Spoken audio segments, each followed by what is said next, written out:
దేవుని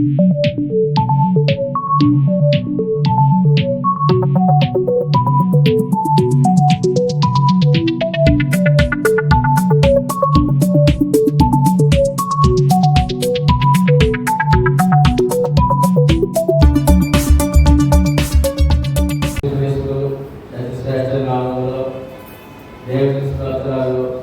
ఓడొచ్చిన సహోదరి సహోదరులకు అందరికీ పేరు పేరున అందరికీ వందాలండి.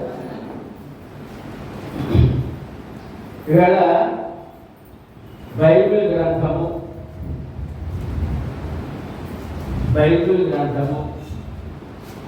దాని యొక్క అవసరత, ఆ గ్రంథం యొక్క విలువ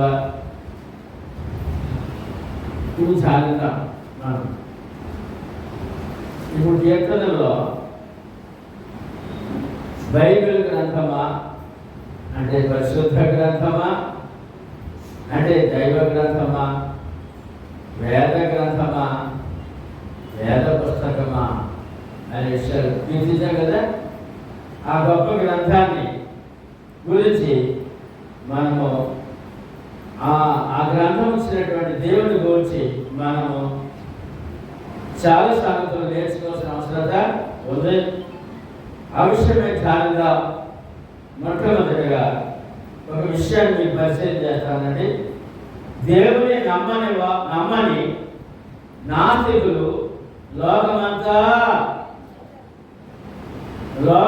చాలా మంది ఉన్నారు.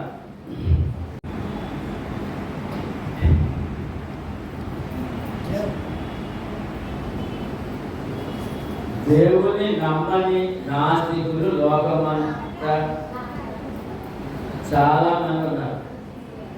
ఎంతమంది? చాలా మంది ఉన్నారు. అందులో ఒక ఆయన గురించి మనం చూద్దాం. క్రీస్తు శకము 1778 సంవత్సరంలో ఫ్రాన్స్ దేశంలో వాల్తేర్ అనే వ్యక్తి, అతని పేరు వాల్తేర్ అనే వ్యక్తి దేవుని నమ్మిన వాడు కాడు, బైబిల్ నమ్మిన వాడు కాడు. ఏమండి? ఫ్రాన్స్ దేశం అంటే క్రైస్తవ దేశం అండి. దేశం అంతా క్రైస్తవులే. అటు దేశంలో కూడా దేవుడిని నమ్మలేదు, ఆ బైబిల్ని నమ్మలేదు. అతడు ఛాలెంజ్ చేశాడు. అతడు 100 సంవత్సరాలకు నేను చెప్పిన రోజు నుండి అన్నాడు. అతను 100 సంవత్సరాలకు బైబిల్ పూర్తిగా అంతరించిపోతుందని జోషి కూడా చెప్పాడట. ప్రభు అంటారు, బైబిల్ అంటారు, 100 సంవత్సరాల తర్వాత ఈ బైబిల్ ఉండదు, ఈ ప్రభు భక్తి ఉండదని చెప్పాడట. ఒక జోషి చెప్పినట్టు చెప్పాడట. అతను చెప్పిన రోజు నుంచి 100 సంవత్సరాల లోపల ఈ బైబిల్ ఉండదు చెప్పాడట. తదుపరి కొంతకాలానికి చనిపోయాడు.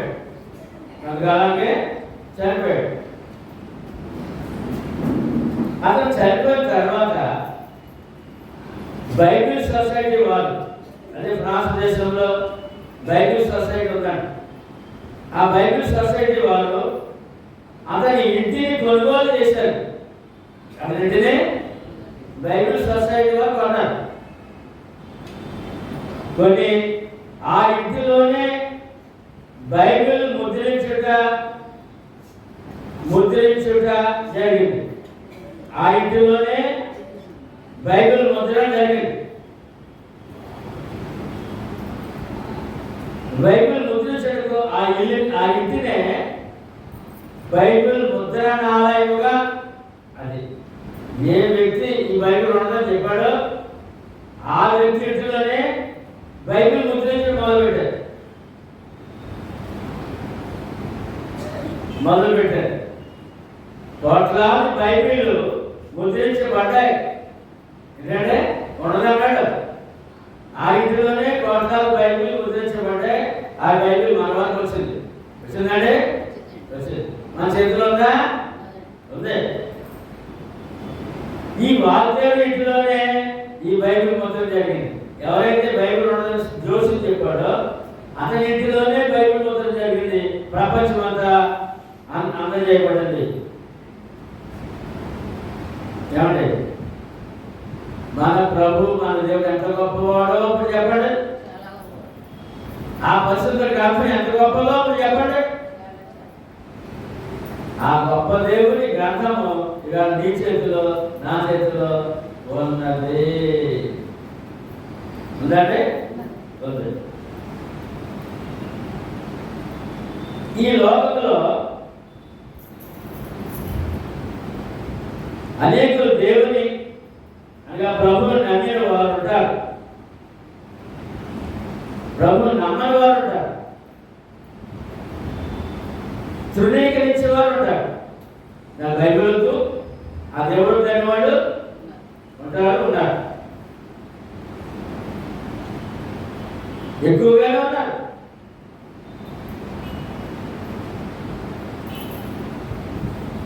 ఎక్కువగానే ఉన్నారు. సువార్త ద్వారా ఈ గ్రంథములను సత్యవాక్యములు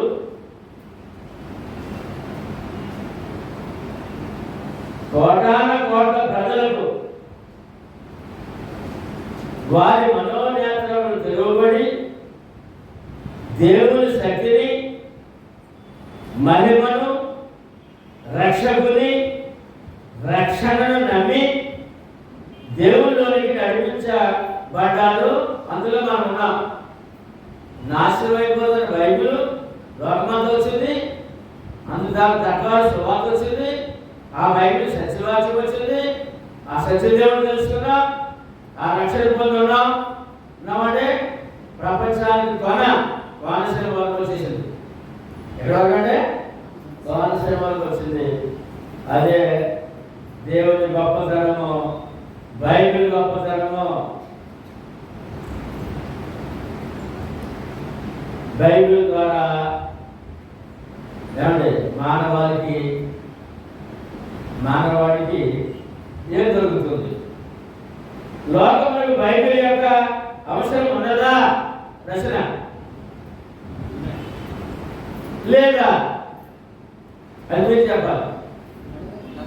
ఇప్పుడు మనం వీడియో కూడా జరుగుతున్నాడు. లోకాన్ని ప్రశ్నిస్తున్నాం, మనం కూడా ప్రశ్నిస్తున్నాం. లోకములకు బైబిల్ యొక్క అవసరం ఉన్నదా లేదా? ఉన్నది. ఎందుకు? మరి ప్రశ్న, 3 ప్రశ్నలు. నిజ దేవుని గురించి తెలియజెప్పే గ్రంథం బైబిల్ ఏంటంటే నిజ దేవుని గురించి తెలియజెప్పే గ్రంథం. ఎందుకంటే లోకమందు విగ్రహము వట్టిది. లోకమందు విగ్రహము వట్టిది. కనుక బైబిల్ ద్వారా ఏం తెలుస్తుంది మానవుడు అంటే నిజ దేవుని గురించి తెలియజెప్పే గ్రంథము బైబిల్. దేవుని ఆజ్ఞలు, దేవుని మనసులోని మాటలను మానవులపై దేవునికి ఉన్న ప్రేమను తెలియజెప్పే గ్రంథం బైబిల్. మానవులపై దేవుని ప్రేమను తెలియజెప్పే గ్రంథం బైబిల్. ఏమండి, మన పాప పుణ్యమును బట్టి తీర్పు తీర్చే గ్రంథం బైబిల్. తీర్పు తీర్చే గ్రంథం బైబిల్. బైబిల్లోని వాక్యముల ద్వారా లోకమునకు తీర్పు జరుగును. ఏమండి, ఇప్పుడు లోకానికి తీర్పు చేసినందుకు ఆధారం ఏంటంటే ఇక బైబిల్ గ్రంథం. లోకానికి పాపం చేసావా, పుణ్యం చేసావా, ఏమండి అని చెప్పడానికి, తీర్పు తీర్చడానికి ఇదిగో ఆధారం బైబిల్. మరి బైబిల్ లోకానికి అవసరమా? అవసరం.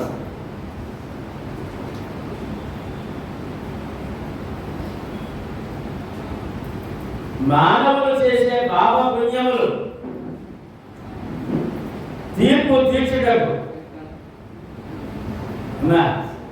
మానవులు చేసే పాప పుణ్యములు తీర్పు తీర్చుటకు ఆధారమైన గ్రంథమే బైబిల్, పరిశుద్ధ గ్రంథము.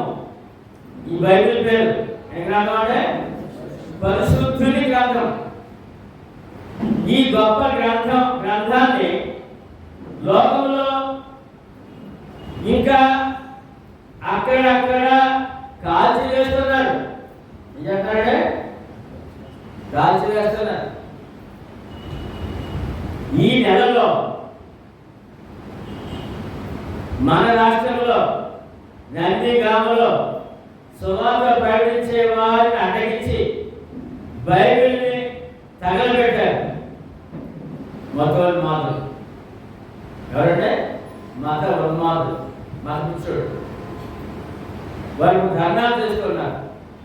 ఈ రోజు వరకు అడ్డగింపు జరుగుతూనే ఉంది బైబిల్ విషయంలో. ఇలా ఎంతమంది అడ్డగించినా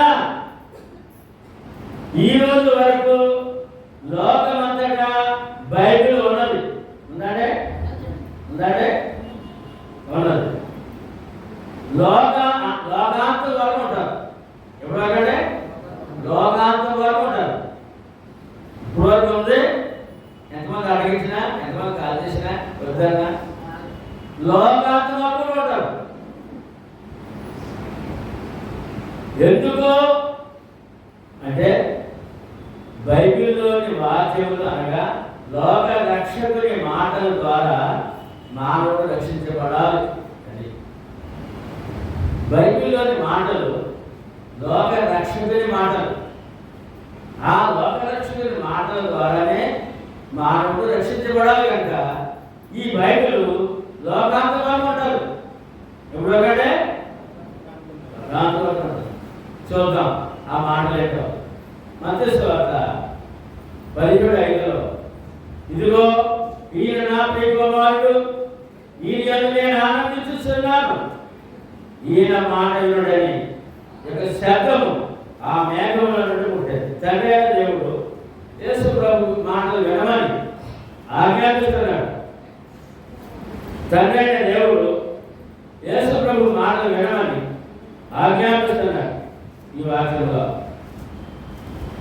లోకమును ఏమంటే యోహాను సువార్త 12:5 చూద్దాం. ఆ మాటలు ఎక్కడున్నాయి? మరి తండ్రి దేవుడు యేసు ప్రభు మాటలు ఏమని చెప్పారు. ఆ మాటలు ఎలా దొరుకుతాయి, ఎక్కడ దొరుకుతాయి? యోహాను సువార్త 12:47-48 ఎవడైనాను నా మాటలు వినియు అన్నాడు. ఆయనేమో తండ్రి ఏమో ఈ మాట అన్నారు. ఈయన అన్నారు ఎవడైనా సరే లోకంలో నా మాటలు వినియు వాటిని గైకొనకుండానే కదా నేను అతనికి తీర్పు తీర్చను. నేను లోకములకు తీర్పు తీర్చడానికి రాలేదు, కానీ లోకమును రక్షించడానికే వచ్చింది. యశ్వరావు ఎందుకు వచ్చారండి? లోకమును రక్షించడానికి వచ్చారు. అన్నప్పుడు మరి లోక ప్రజలందరూ యశ్వరం అవసరం కదా. మరి ఆయన మాటలు ఎక్కడున్నాయి? ఆ బైబిల్లో ఉన్నాయి. మరి లోక ప్రజలకు బైబిల్ అవసరం కదా. లోకము రక్షించడానికి వచ్చింది. నన్ను నిరాకరించి నా మాటలను అంగీకరింపని వారికి తీర్పు తీర్చుకోవడం ఒకడు కలడు. నేను చెప్పను, నేను చెప్పిన మాటయే అంచెజనమందు వానికి తీర్పు తీర్చును. తీర్పు తీర్చే గ్రంథంలా దైవ గ్రంథము, దేవుని ధర్మశాస్త్రము, దేవుని లా. దేవుడు న్యాయాధిపతిగా ప్రపంచానికి తీర్పు తీర్చే రోజున ఇదే ఆధారము. ఈ గ్రంథం ద్వారా తీర్పు తీర్చబడతాడు. ఈ గ్రంథం లోకానికి అవసరమా? చెప్పాలి.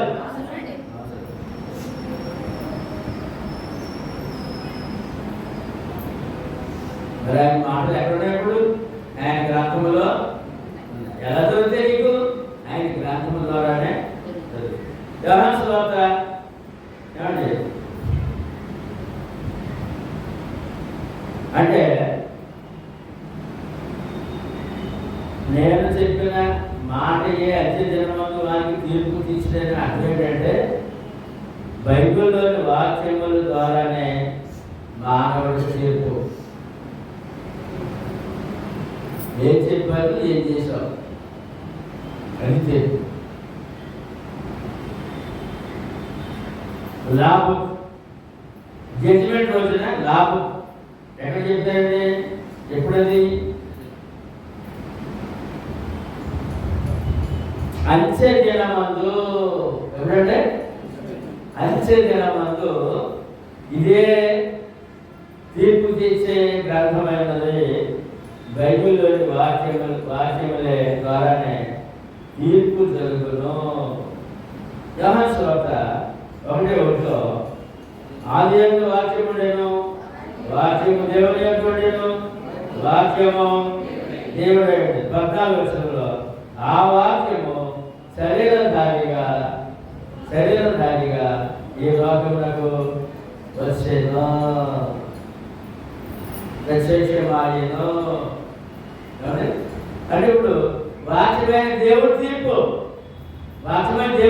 తీర్చేవాడు. వాక్యం ద్వారా తీర్పు తీర్చబడుతుంది. అందుకని మన లోకానికి యేసుప్రభు అవసరమా?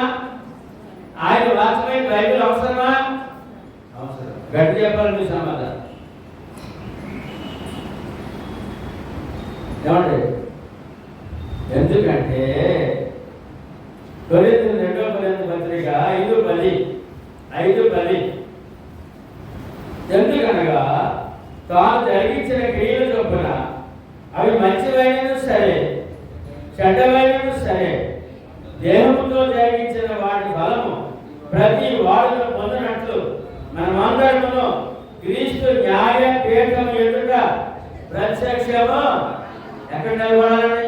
లోకమంతా ఎక్కడ నిలబడాలి? అంచె దినమందు క్రీస్తు న్యాయ పీఠం ఎదుట. క్రీస్తు న్యాయ పీఠం ఎదుట ఆయనేమో జడ్జిగా కూర్చుంటారు. జడ్జిమెంట్ డే, తీర్పు దినము. ఏంటంటే తీర్పు దినము. ఆ జడ్జి గారి దగ్గర జడ్జిమెంట్ డే ఒక రోజు ఉంది, 20 రోజులు ఉంది. ఆయన బాధల మీద లోకమంతా నిలబడాలి. మరి వద్దంటే అతను నాశనమే, ఆత్మనాశనమే. కావాలంటే ఆత్మరక్షణ.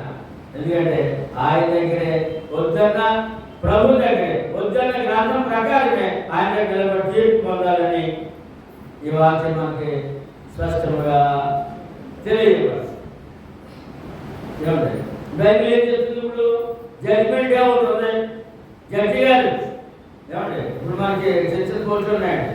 ఏమండి తర్వాత చంద్రపూర్ తర్వాత మళ్ళీ రాయమండ్రి ఆ రాష్ట్రానికి జిల్లాకు కోర్టు అంటారు, జిల్లా కోర్టు అంటారు, తర్వాత హైకోర్టు అంటారు, తర్వాత సుప్రీంకోర్టు అంటారు. దాని నుంచి లేదు ఉందంటే మరి ప్రపంచానికి ఇంకా సుప్రీంకోర్టు కూడా ఉంది. అసలు సుప్రీం ఎవరు? దేవుడే. అక్కడ నిలబడాలి. లోకమంతా ఆదాము మొదలుకొని కడపడ పుట్టిన పెట్టేవారు, కడపడ పుట్టిన పెట్టేవారు ఆయన దగ్గర నిలబడాలి. ఏమండి?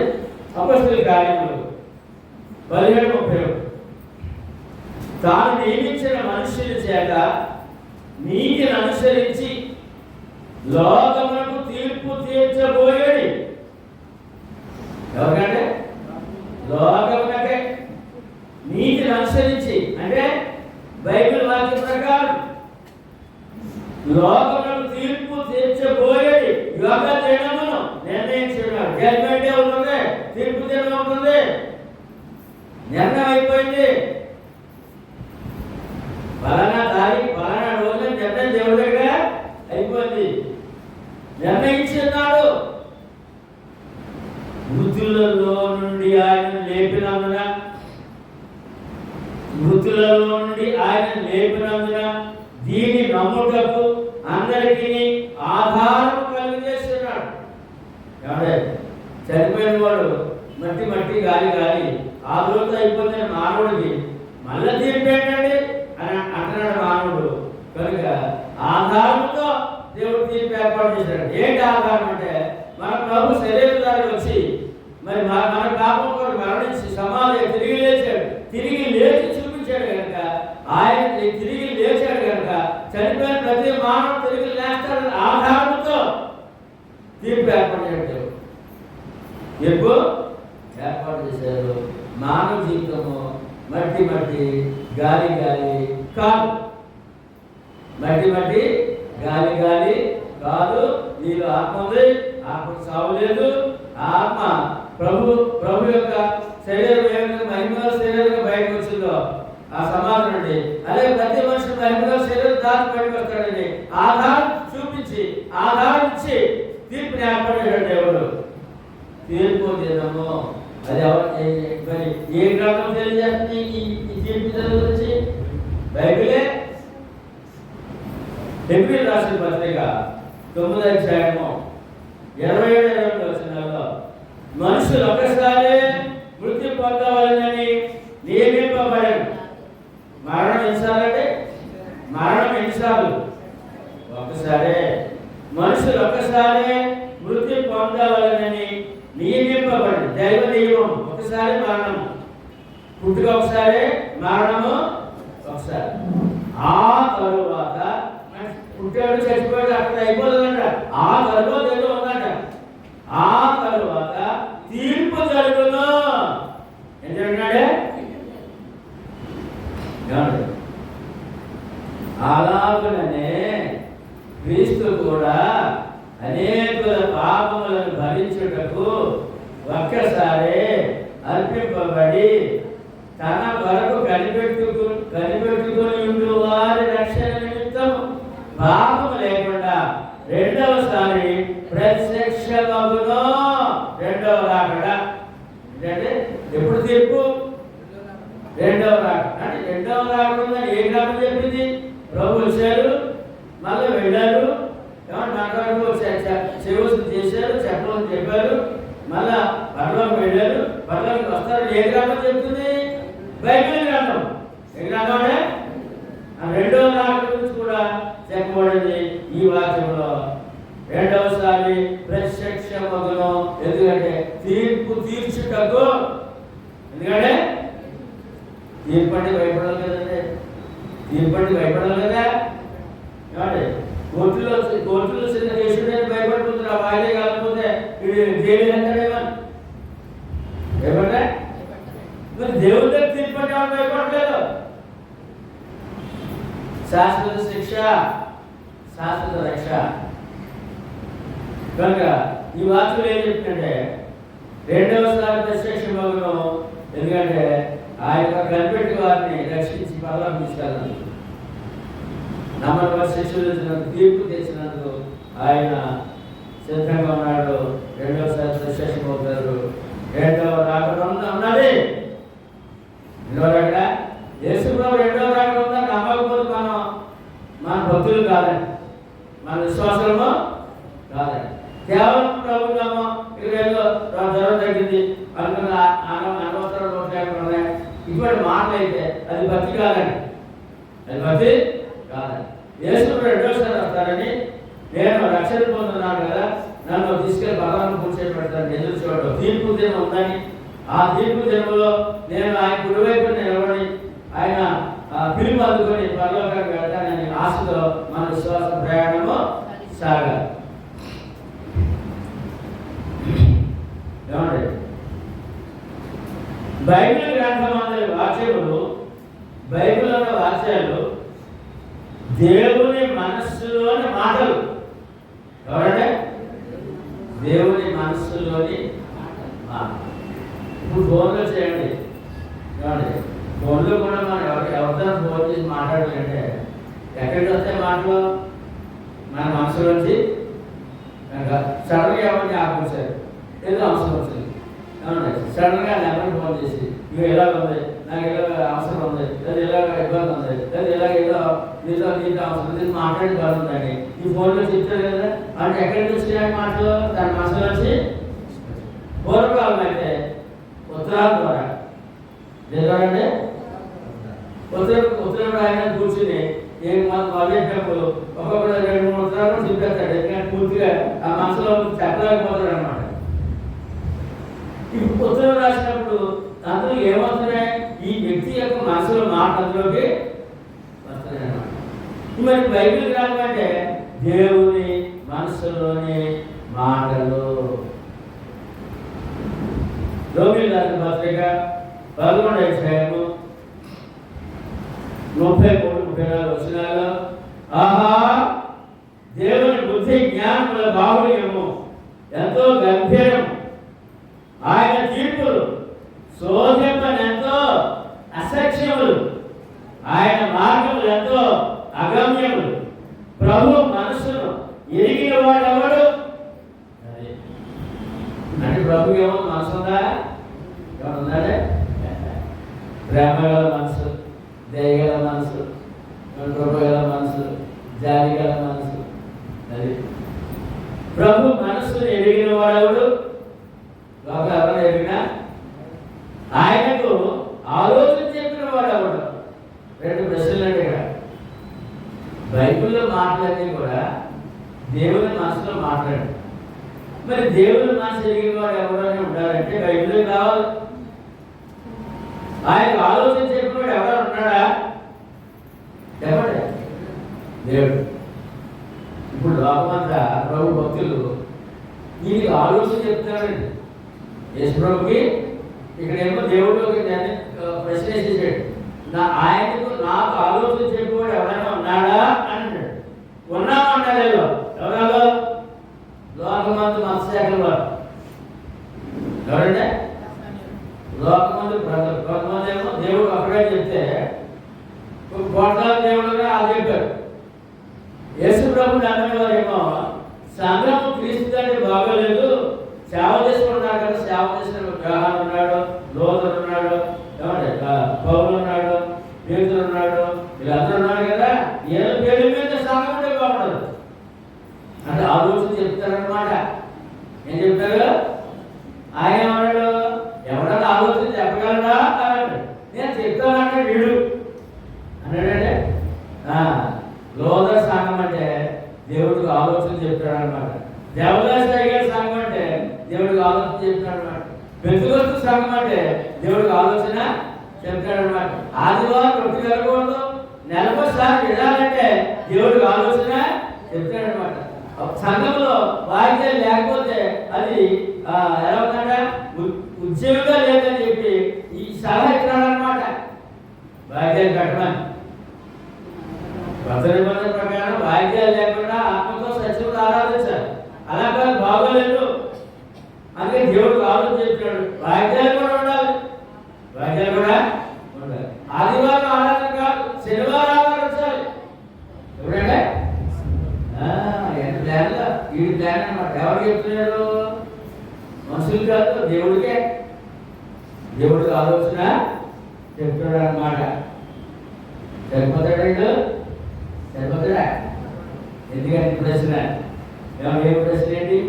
ప్రశ్న ఏంటండి? ఆయనకు ఆలోచన చెప్పిన వాడు ఎవడైనా ఉన్నాడా అని దేవుడు చాలా అనమాట. ఎవడో లేడు. చెప్పుకో చెప్పుకో. ఆయన మనసులో మాట ఇక్కడ ఉంది. బైబిల్ అంటే గ్రంథము, ఆయన మనసులో మాట. ఇక్కడికి రా, ఏం చెప్పారు చూడు, ఏం చెప్పారు చూడు, చదువు, విను, ఆ ప్రకారమే విశ్వాసము కలిగి సమస్త ప్రజలకు ఈ బైబిల్ ప్రేమ లేఖ. ఎలాగంటే సమస్త ప్రజలకు ఈ బైబిల్ గ్రంథము ప్రేమ లేఖ. యోహాను సువార్త 3:16 దేవుడు లోకమును ఎంతో ప్రేమించాడు కాగా ఆయన తన అద్వితీయ కుమారునిగా పుట్టిన వారి యందు విశ్వాసముంచు ప్రతి వాడు నశింపక నిత్యజీవం పొందినట్లు ఆయనను అనుగ్రహించాడు. ప్రేమ. దేవుడు లోకాన్ని ప్రేమించాడు, తన కుమారుడిని మనకు బలియాగముగా అర్పించాడు. ప్రేమ అది ఎలా తెలుస్తుంది? బైబిల్ ద్వారా తెలుస్తుంది. అంటే బైబిల్ ఏమైంది? మా పాపాత్ముడు మానవుడికి ప్రేమ లేక, పుణ్యాత్ముడు కాదు, పాపాత్ముడికి. ఓకేనే? బైబిల్ సర్వలోక మానవులకు ప్రేమ లేక.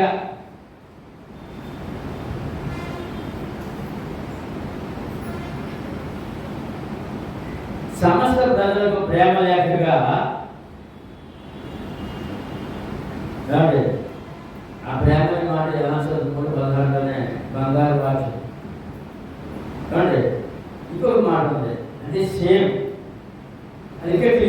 మొదటి యోహాను పత్రిక 3:16 ఆయన మన నిమిత్తము తన ప్రాణం పెట్టిన కనుక దీని వలన ప్రేమ ఎట్టిందని తెలుసుకొనుచున్నాము. ప్రాణం పెట్టిన ప్రేమ ఎందుకంటే మానవుడి కొరకు పాపి కొరకు ప్రాణం పెట్టిన ప్రేమ. అందుకని బైబిల్ ఎక్కడ తెలుస్తుంది? బైబిల్ ద్వారా తెలుస్తుంది. మరి బైబిల్ ఏమైనప్పుడు మానవుడికి ప్రేమ లేక ఏంటంటే ప్రేమ లేక ఏమంటే ఎందుకు ఎలాగంటే ఎబ్రిల్ రాసిన పత్రిక 12:9 దేవుడు ఆత్మకు తండ్రి. ఎంతమంది ఎంతమంది ఆత్మ లేని మనిషి ఎవరు ఉంటారు? ఆత్మ లేని జంతువు, ఆత్మ లేకపోతే జంతువు, ఆత్మ ఉంటే మనిషి. దేవుడు ఆత్మకు తండ్రి. తండ్రి స్థానం ఎందుకు ప్రేమిస్తున్నాడు? ప్రేమ లేకేంటి? పిల్లలకు రాశాడనమాట. ఆత్మకు తండ్రి. అపోస్తలుల కార్యం 17:28 మనం ఆయన సంతానం అని ప్రాముఖ్యతలో చెప్పారు. లోకమంతా కూడా దేవుని సంతానం. ఎవరు పుట్టించారు? మానవాళ్ళందరూ దేవుడు ఏమైనాడు? తండ్రి. మనం ఆయన సంతానం అని ప్రాముఖ్యతలో చెప్పారు. అపోస్తలుల కార్యములు 17:29 కాబట్టి మనము దేవుని సంతానమైనాము. లోకమంతా ఎవరంటే దేవుని సంతానం. క్రొత్త నిబంధన ప్రకారం డైరెక్ట్ కన్నపిల్లలే. యాకోబు పత్రిక 1:18 కొత్త నిబంధన ప్రకారం అయితే దాదాపోయిన పిల్లలు కన్నపిల్లలు అయ్యారు. 1:18 సత్యవాది వలన తన సంకల్ప ప్రకారము మనలను కనెను. ఇక ఈ బిడ్డలకి ఏంటంటే ప్రేమ లేక. బైబిల్ ఏంటంటే ప్రేమ లేక. ఎబ్రిల్ రాసిన పత్రిక 9:16-17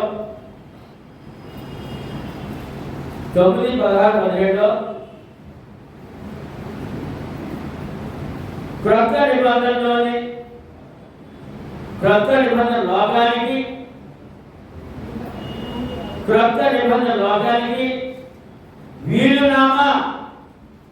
ప్రేమ లేక అంటే ఏంటంటే వీలునామా. ప్రభు యొక్క ప్రేమ పూర్వకమే లేక. ఎందుకంటే ఎవరి పెద్దలు కుటుంబ పెద్దలు వీలునామా రాస్తారు. ఆ వీలునామాలో ఏం చేస్తే ఏం పొందుతారు, ఎవరికి ఇది చెందుతారు అని వీలునామాలు రాస్తారు. ఏమండి ప్రభు నమ్మి వారికి కొత్త నిబంధన వీలునామా. ఏంటంటే వీలునామా. ముందు ప్రేమ లేక వీలునామా. చూడు అక్కడ చెప్తారు, చూద్దాం.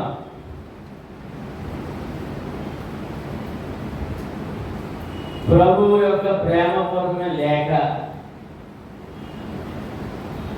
పరలోక ఆస్తికి నిత్య జీవమునకు వారసత్వపు హక్కు. ఏంటంటే వారసత్వపు హక్కు కలిగి లేక. మరి బైబిల్ అవసరమా లోకానికి? ఎంత ఎంత ఎంతో ఎంతో ఎంతో ఎంతో. ఎందుకంటే ఇది బైబిల్ భక్తులకు ఏంటండి ఏంటంటే ఇంకోటి ఉంది వీలునామా. అంటే ఆస్తికి వారసత్వం వీలునామా.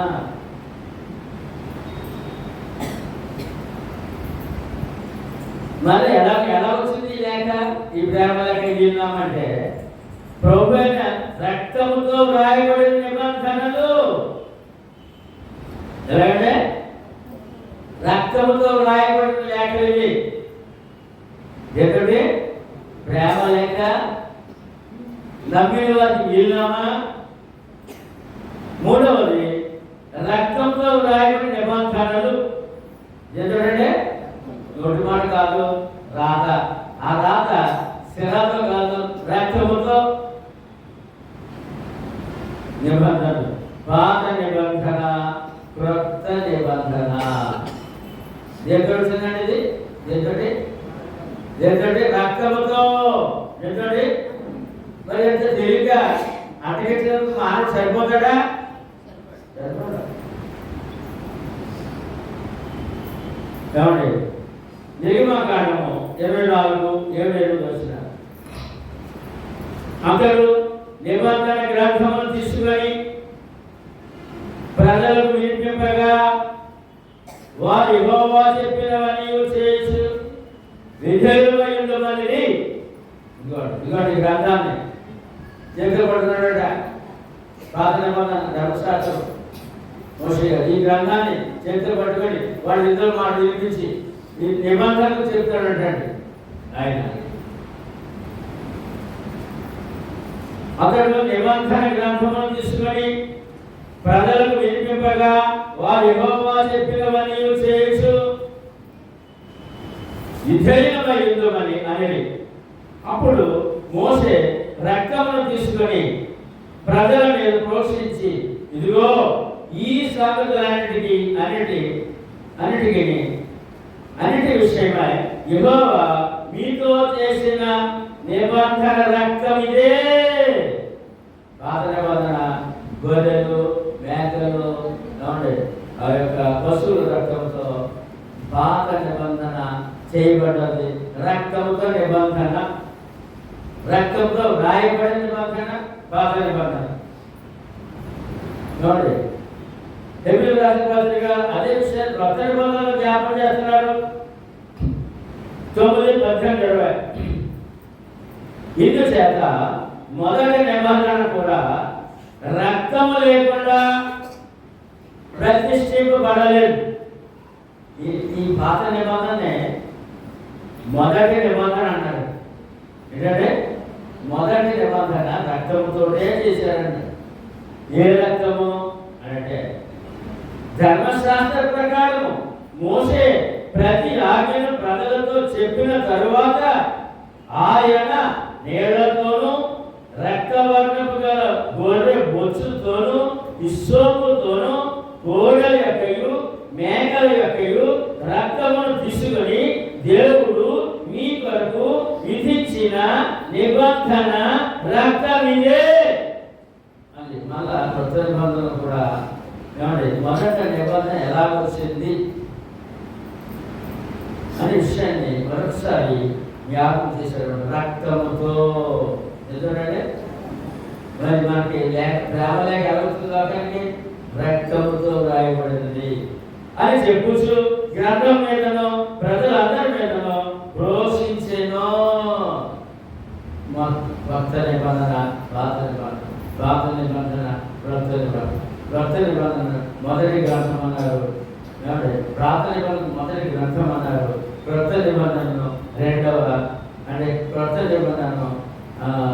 గ్రంథం అన్నారు. మొదటి గ్రంథము, రెండవ గ్రంథము. పాత నిబంధన, క్రొత్త నిబంధన రక్తంతో వ్రాయబడింది. మరి క్రొత్త నిబంధన చూద్దాము. మత్తయి సువార్త 26:28.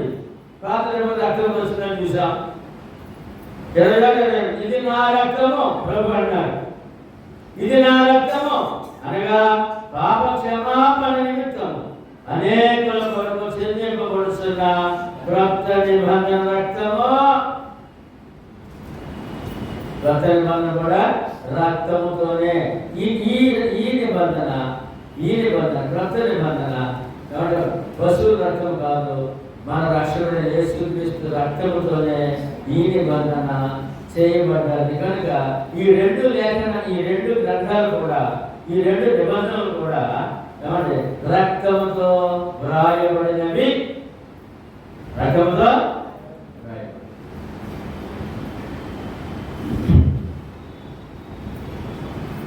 లోకసువార్త 22 కూడా అదే చెప్తారు. విజయబాబు చదవమ్మా.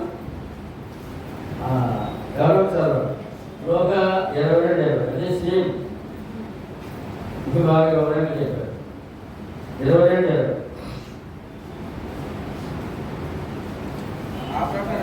ఆ ప్రకారమే భోజనమైన తర్వాత ఆయన గిన్నెయు పట్టుకొని ఏమని?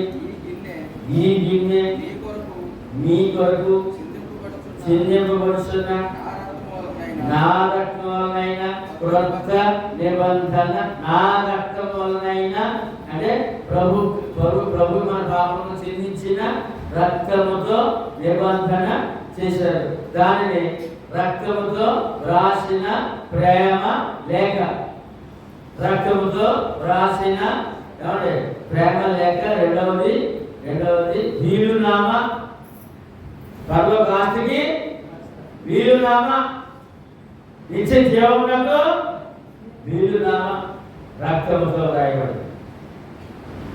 ఎప్పుడు రాసిన పత్రిక 9:12.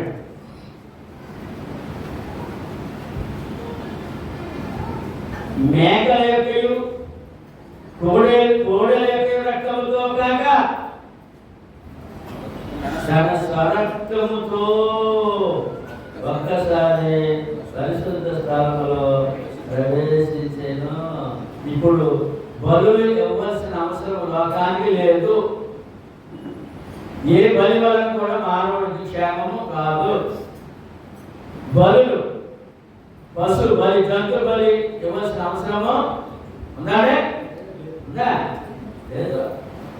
ఎందుకంటే మేకల యొక్క కోడల యొక్క రక్తం వలన కాక తన స్వరక్తముతో ప్రభువు పరలోకానికి ప్రవేశించారు. ఆ రక్తంలో పరలోక శుద్ధి చేసి పరలోక తీసుకెళ్ళడంతో ఆయన సిద్ధపరిచిన ఏమంటే ప్రేమ లేక క్రొత్త నిబంధన, ఏమంటే వీలునామా, పరలోక ఆస్తికి ఇచ్చే జీవమునకు వారసత్వ హక్కు పొందామా అని చెప్పాలి. పొందామా? నిద్రపోతారా? వారసత్వ హక్కు వచ్చిందా? దేని ద్వారా? బైబిల్ వాక్యంగా. సొంత మాటలు ఎందుకు రాసిన పత్రిక 13:12. కావున యేసు కూడా తన స్వరక్తము చేత కావున యేసు కూడా తన స్వరక్తము చేత ప్రజలను పరిశుద్ధపరచుటకై గవని వెలుపట శ్రమ పొందెను, ఘోర మరణం అనుభవించెను. చివరి రక్తబొట్టు వరకు కూడా మన పాపంకు చిందించబడెను. ఈ రక్తం ఎందుకు? ఆ పశు రక్తం ఎందుకు వాడాలంటే వారు చేసిన పాపాలు ఒప్పుకొని ఒక జంతువులు బలిస్తే ఆ రక్తం ద్వారా వారి పాపములు సంవత్సరకాలం క్షమాపణ. సంవత్సరకాలమే. క్రీస్తు రక్తం ఎందుకంటే ప్రజలను పరిశుద్ధపరచుటకు. అంటే క్రీస్తు రక్తం ఎందుకంటే ఎక్కడ రాయబడింది? బైబిల్లో రాయబడింది. మరి బైబిల్ అవసరమా? ఎందుకు ఈ బైబిల్ అంటే ఎందుకు ఈ బైబిల్ అంటే ప్రజలను పరిశుద్ధులుగా చేయటం. ఇక గ్రంథం పని ఏంటండి? వాటి పని ఏంటండి? ప్రజలను క్రీస్తుని శిలువలో బలియాలని చెప్పి ఆ రక్తంలో కడగడమని చెప్పి ఆహ్వానించే గ్రంథం ఇది బైబిల్ గ్రంథం. ఆ రక్తం ఎందుకు? ఏంటి గొడవ? అర్థం కావట్లేదు ఒకటి. మనకు కూడా అర్థం కాకపోతే అలాగే మరి మనకు అర్థం అవ్వాలి కదా. ఎందుకు రక్తం చెందించబడదు అంటే ప్రజలను పరిశుద్ధపరచుటకై. ఇప్పుడు చెప్పండి, మీరు పరిశుద్ధపరచబడ్డారా? ఇంకా పాపంలో ఉన్నారా? గట్టి చెప్పాలి, ఆనందంగా చెప్పాలి. మీరు పరిశుద్ధపరచబడ్డారా? పాపంలో ఉన్నారా? నేను పరిశుద్ధంగా చెప్పడానికి నేను ధైర్యం చెప్తాను. మీరు చెప్పగలరా? ఎందుకు? మా సొంత క్రియలు కాదు, రక్తములో కడగబడి ఆయన చిందించిన రక్తం చిందించిన కారణమేది? కారణము పరిశుద్ధపరచబడ్డాం. ఇవాళ మన పాపం కాదు, దేవుడిని ప్రార్థించిన హక్కు ఉంది, పరలోక హక్కు ఉంది, ఆరాధన హక్కు ఉంది. ఎందుకు ఇదంతా చేశాడు దేవుడు అంటే యోహాను సువార్త 9 31